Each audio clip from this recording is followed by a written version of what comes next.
This is the Conscious Hour, and I just want to explain to you really quickly what's happening. Extreme takeover by the Zionists worldwide. They've been working on this for a very long period of time. They've been responsible for all the major wars that the U.S. has been in, even World War II. I didn't think it was World War II, but because of what's happening, I had to do some more historical research. And yes, World War II could have been avoided. But now we're in a crisis state, folks, because we look at the United States of America in its worst condition that it's ever been.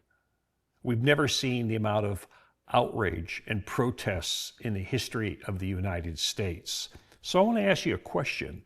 Do you trust the public over your politicians?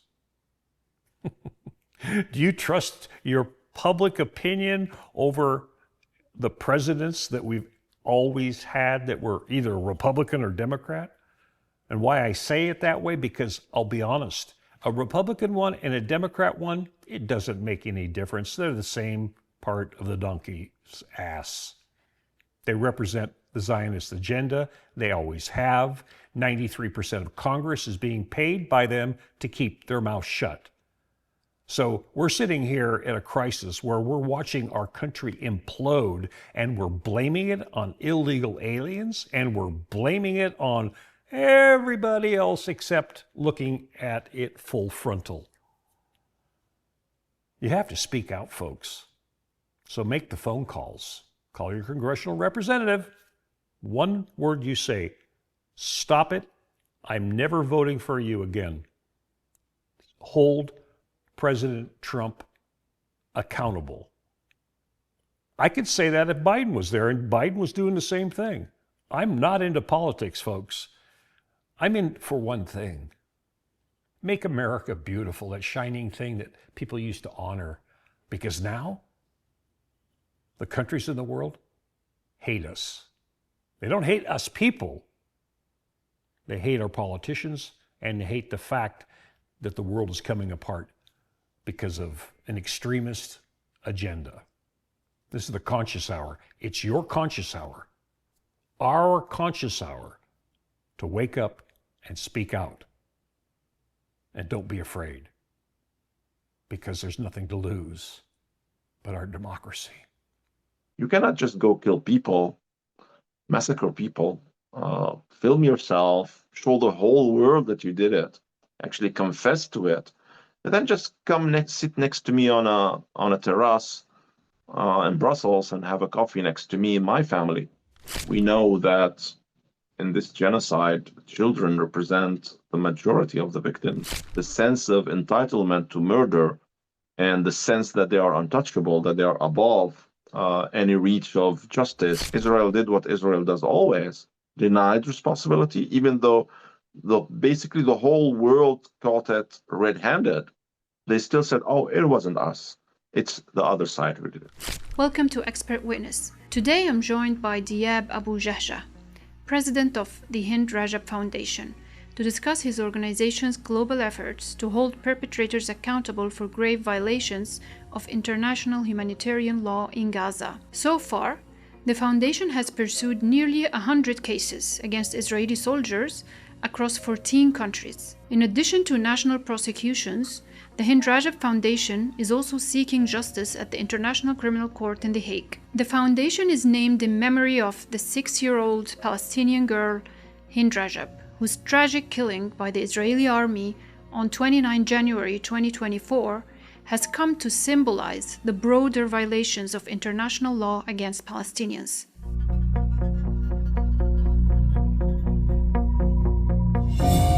Diab, thanks for joining us. Thank you. Thank you for having me. You're welcome. Your foundation is named after Hind Rajab, the 6-year-old girl whose murder in Gaza has become a symbol of the horrors that Palestinians face. You've even described her as the Anne Frank of Palestine.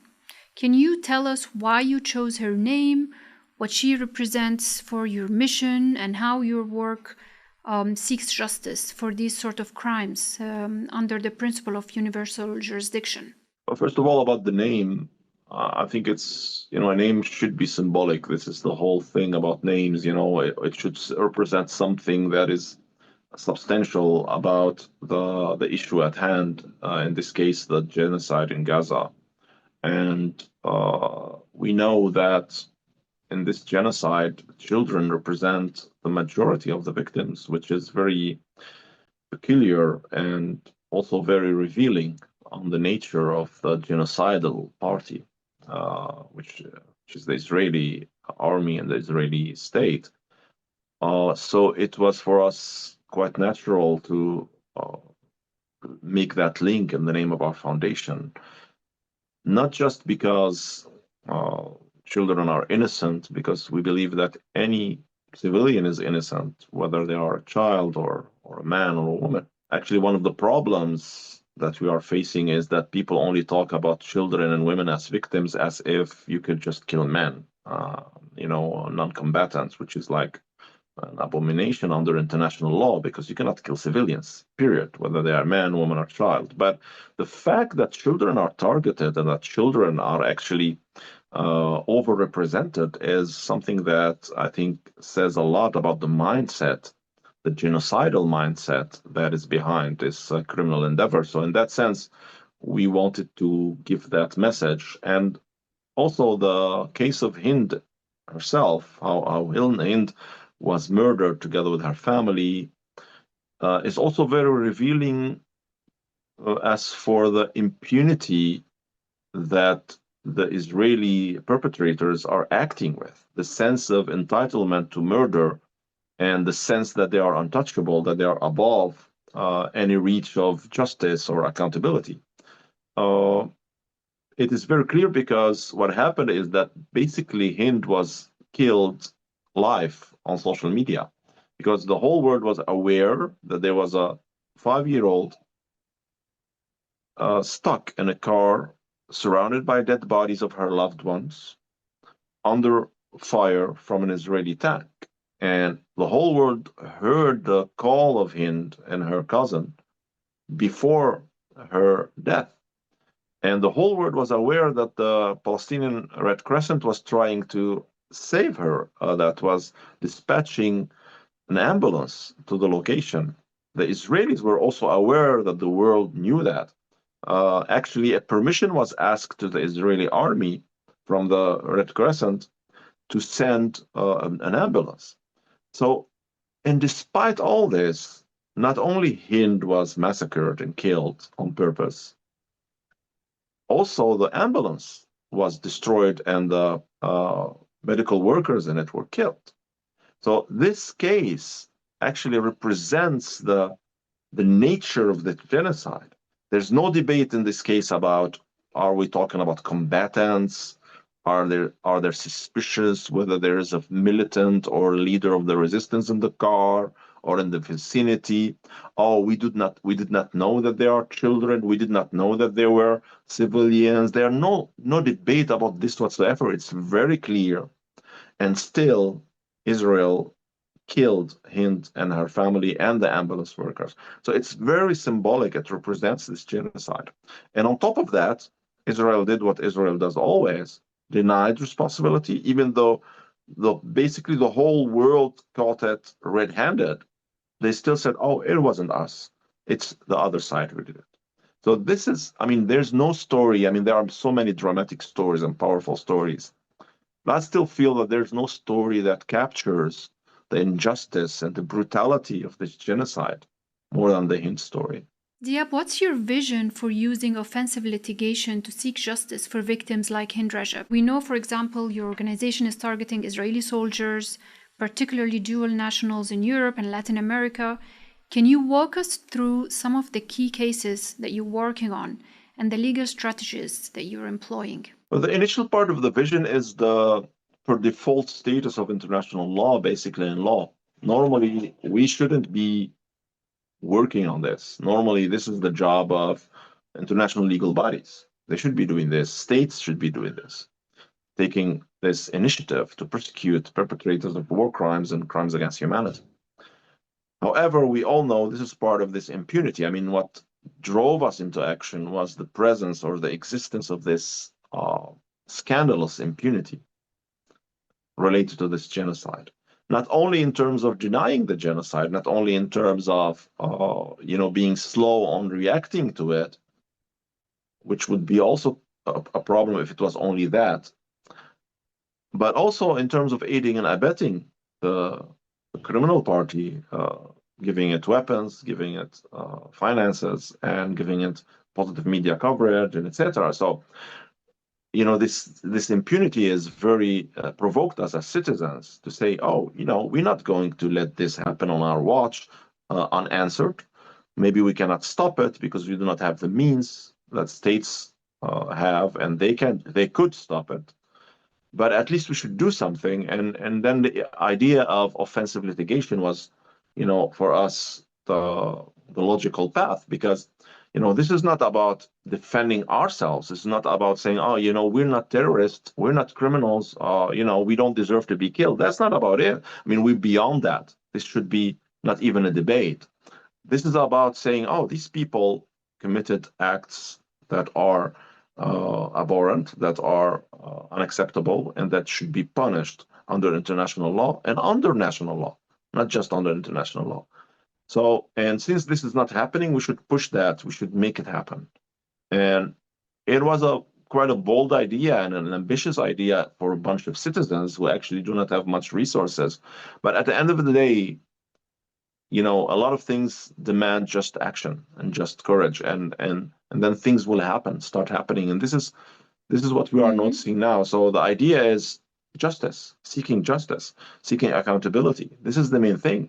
And holding international legal bodies, but also national, especially national states, responsible at least for the deeds of their own citizens, because as we know, a lot of dual nationals are participating in this genocide.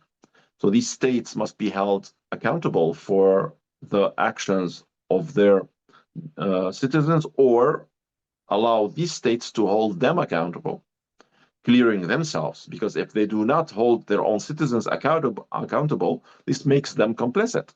So this is one part of it. And obviously the other part is also going after war criminals wherever they travel, wherever they go. You cannot just go kill people, massacre people, film yourself, show the whole world that you did it, actually confess to it, and then just sit next to me on a terrace in Brussels and have a coffee next to me and my family. Me as, just as loving citizen and law-abiding citizen. I cannot be sitting next to bloodthirsty killers and act as if we are just the same.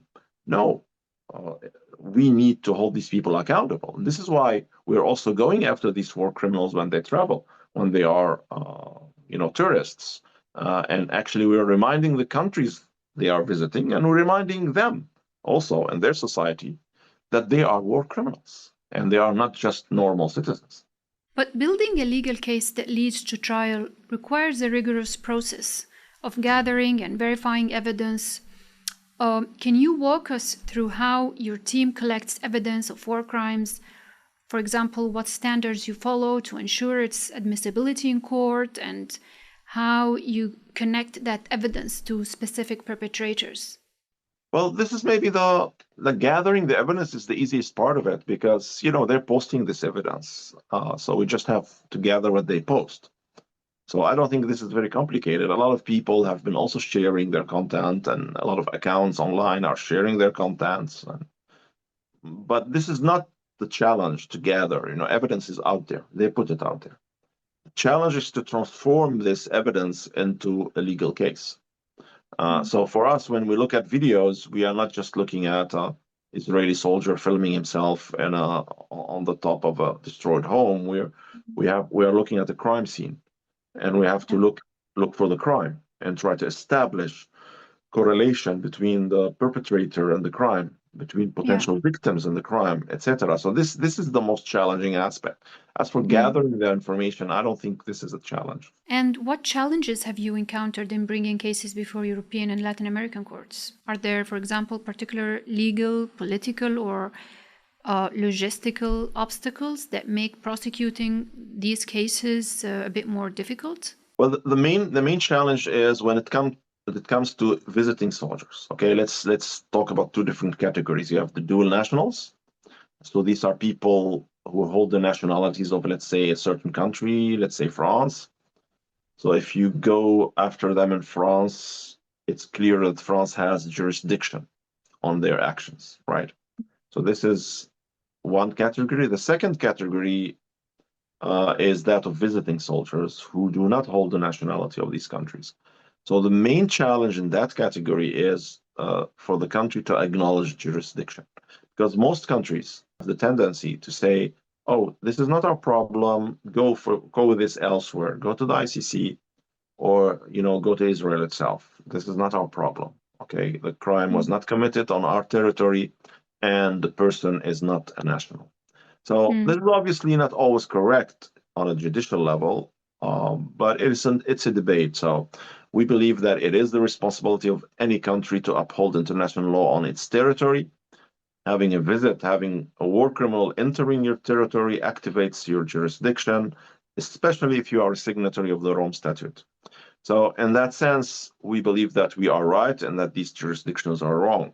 So we're trying to enter that debate with them, trying to convince them, trying to actually educate them on the fact that they have jurisdiction, they should apply it. Try also to create awareness among the public opinion about that in these countries and globally, because people have to realize that their countries are responsible when war criminals visit them. And if they do not move on them, they are defaulting their responsibility. And that is a choice. When you default your responsibility on something, you are actually supporting the impunity. You are actually participating one way or the other, maybe in the setting of that crime. So therefore, it's an important fight, and we will keep doing this. We will keep filing these cases, even though in order to reach, if the goal was just to reach accountability based on that, maybe one would argue this is a long shot, and maybe we should invest our resources in something else. But I think it's important to keep doing that because we need to change the mindset of prosecutors and judges and eventually also politicians in many countries around the world in terms of how they look at international law. But our main purpose and our main focus remains on the level of the dual nationals. And obviously, this is less publicized at the moment because these cases take a long time, and we are taking our time with them. We are not rushing to file cases against dual nationals. We're rather preparing them slowly so people know us from our actions against the traveling soldiers, right? So these dual national cases do not have that problem of jurisdiction. Why? Because we will file cases against them and their countries. So their countries cannot claim that they have nothing to say about their actions because it's part of national law and not international law. So this is one problem that we do not have then when we will be working against the dual national soldiers. So we are very hopeful that on that second avenue, the dual national soldiers, we will reach judgments and convictions. So we are very hopeful, and we believe that we will. However, the case against the traveling soldiers, the visiting soldiers, will continue because it is also part of that accountability strategy. Can you maybe share any cases that you consider a success story, even if, for example, they didn't lead to the arrest of traveling soldiers? How do you measure success in your litigation efforts beyond just securing convictions? But to speak in terms of success in the context of this genocide is very difficult because obviously the price that was paid is enormous, and I don't think even conviction would not really suffice to render full justice to the victims and to all of us actually who were affected by this genocide. So. But of course, I understand your question in terms of the strategy itself, in terms of achieving some wins against the war criminals. And I believe that yes, we have already, even with that let's say more shaky, like the cases against the traveling soldiers, the visiting soldiers, that is on more shaky legal grounds, let's say, or contested legal grounds. Even there, we already had two major breakthroughs. The first one was less publicized, was in Cyprus, where the prosecutor opened an investigation against an Israeli soldier after a case that we filed against him. And that forced the Israelis to smuggle him out of the country. And they communicated about it openly that they did that. So that was actually the first breakthrough where not just we filed the case and we communicated about it and we created that pressure. Actually, we filed the case, we communicated about it because otherwise nothing would have happened. And we forced actually by the strength of the case, the prosecution to open an investigation to say, oh, we will investigate this guy. So that was a major breakthrough. But then later, a few weeks later in Brazil, in a similar case, this went beyond an investigation of a prosecution into a judge order. So actually the prosecutor opened the investigation, passed a request to a judge. The judge ordered the federal police to probe an Israeli war criminal that was on Brazilian soil. And that was a major breakthrough for many reasons, because it's a court order, it's an order of a judge, meaning that arrest could be ensued after that. Secondly, because such a decision is not a formality, such a decision is actually a form of indictment, more or less, even though it is still a probe. But a judge will never issue that unless he or she believed that the content of the file is justified and that the person in question is a war criminal. And third, and maybe a bit more technically, because a judge in a state and a national level decided to act upon the Rome Statute without reference from the ICC, which is the first time that has ever happened. And this sets a precedent, which is something that as I said, we're trying to introduce that as, we have an approach into educating actually legal bodies in terms of the fact that this is possible. And we are facing rejection of that because this is not the habit of applying international law locally. So that judge took that decision and set a precedent, precedent actually agreeing with us, saying, oh yes, we can. So this is important therefore too. And Diab, in addition to national prosecutions, your organization has also filed a complaint before the International Criminal Court in The Hague against Israeli soldiers, submitting around 8,000 pieces of evidence. How does this legal action differ from your work under universal jurisdiction? And what impact do you hope it will have in holding these soldiers accountable at an international level? Well, the ICC has a different functioning. The ICC works with what it calls information. Actually, you inform the ICC about crimes or criminals, right? So you provide them with these. The case for the ICC is actually informing the prosecutor. It's telling the prosecutor, look, this is what happened, and these are the proofs. Do something about it. This is the case to the ICC. And when we sent that, actually we sent it together, but actually these are 1,000 individual cases. So each one of them is against an individual that is named, his crimes described, and with the evidence proving these crimes. So we had different goals, and I believe we did achieve these goals. First and foremost, it was at a time when the ICC still did not issue the arrest warrants against Netanyahu and Gallant. So we wanted to strengthen the argument, because at that moment there were discussion internally, because the prosecution had asked for them and the judges of the ICC had to decide whether to issue them or not. So we wanted to strengthen the opinion pro issuing the arrest warrants by making it, making the proof go beyond the persons of Netanyahu and Gallant and giving them an insight into the scale of that genocide and of the crimes committed. So I think this probably helped the case for issuing the arrest warrants. Secondly, we wanted to archive this information on the record in an international body.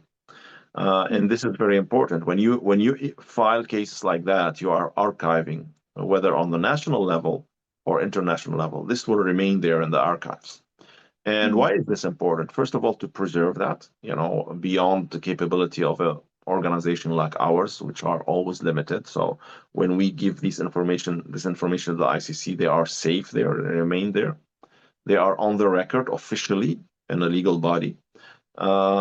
Secondly, because crimes against humanity, they cannot be, do not lose their relevance or pertinence by time. You can prosecute these crimes even after 20, 30, 40, 50 years. Time doesn't matter. So it's unlike, for example, common crimes or crimes against individuals, like of natural, criminal law that prescribe after a period of time, mostly 10 years, sometimes 15 years. The crimes against humanity remain. And so archiving them is very important, because imagine the geopolitical situation does not allow this to happen now and allows it to happen within 20 years. Well, these things will be on the record still in 20 years at the ICC. Maybe not with us. Maybe the HRF will not exist anymore in 20 years. Maybe not, but the ICC probably will. So this is how we, this is the motivation. Given that the ICC typically prioritizes cases against senior leaders, are you expecting the court to issue arrest warrants for these soldiers, or is your goal more about setting a legal precedent and building pressure for accountability? Not through the ones of the ICC. I don't expect that, because the ICC is known. But as I said, that case served a purpose, and that was fine. But when we talk in the ICC is specialized in issuing arrest warrants for high-profile leadership figures, right? This is their MO. This is how they operate. So we have filed cases to the ICC against other people, like, for example, Major General Hassan Alian, the head of the guy who was supervising the policy towards famine and the Gaza Strip and the attacks on hospitals, and he was recently in Rome, so we filed a case against him at the ICC, and this is the kind of profile we expect the ICC to issue arrest warrants against, and they might. And other also we filed a case to the ICC against Moshe Tetro, who was actually the second in command, and he was on the ground in Gaza executing the policies on these things. And he's now a military attaché in Belgium. So we expect the ICC, and he has immunity by the fact of him being now appointed as a diplomat. So we cannot follow him under Belgian law because he has immunity. But the ICC can issue an arrest warrant against him. And this is very important. Because this guy was actually doing this thing, because if you look at the arrest warrants that the ICC issued against Netanyahu and Gallant, and you ask yourself the question, what was the argumentation?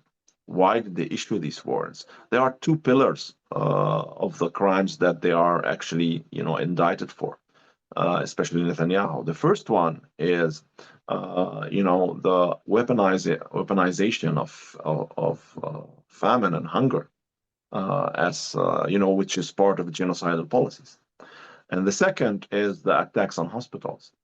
So actually, Netanyahu and Gallant were indicted for these two things. Alian and Tetro are the ones who are executing these two things on the ground. So it's very logical and actually a direct consequence, should be a direct consequence of the warrants against Netanyahu and Gallant to issue warrants for Alian and for Tetro. So in that sense, we are hopeful that the ICC will eventually issue arrest warrants for them. And Diab, are you hopeful, or do you believe there's hope in the near future that Israeli soldiers or those you're targeting, for example, will face trial anywhere in the world for their actions? I don't think it will be anytime soon, no. In that sense, no. But it will come. I'm hopeful in that sense. Not just I'm hopeful, I have faith that this moment is coming. However, we have to realize that this is a battle. I call it always a battle of a generation. This is not something that we should look at in short term. We have to build, and we keep building. It's like, we have to swarm them with cases continuously. I mean, we have 8,000 files. We have to go after all of them. I think we already filed, I don't know, a part of the 1,000 to the ICC, on the national level. we maybe have filed like 100 or something. So just to give you a perspective of the task at hand.